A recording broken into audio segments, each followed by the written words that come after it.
موسم کا احوال آپ تک پہنچائیں گے۔ ملک کے طول و عرض میں شدید سردی کی لہر جاری ہے۔ بالائی علاقوں میں پہاڑوں پر برفباری کے بعد سوات، باغ، آزاد کشمیر، مظفر آباد، مانسہرہ اور ایبٹ آباد میں کڑاکے کی سردی برقرار ہے۔ میٹ آفس کے مطابق جنوب مشرقی پنجاب میں چند مقامات پر گرج چمک کے ساتھ بارش کا امکان ہے، جبکہ ادھر کراچی میں صبح کا آغاز شدید دھند سے ہوا۔ محکمے کے مطابق کراچی کے ساحلی علاقوں میں آج رات بوندا باندی ہو سکتی ہے۔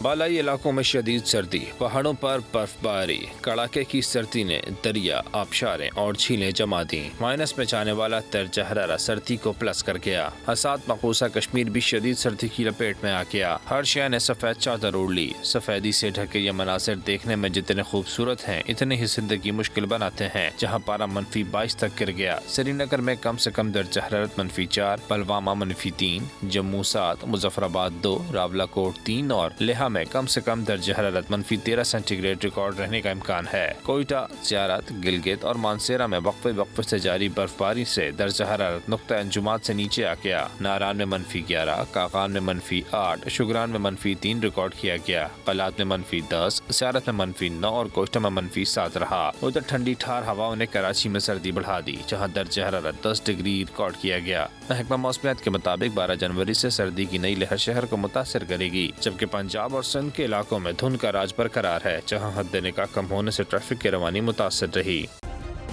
سبسکرائب کریں اور بیل دبائیں تاکہ کوئی خبر رہ نہ جائے۔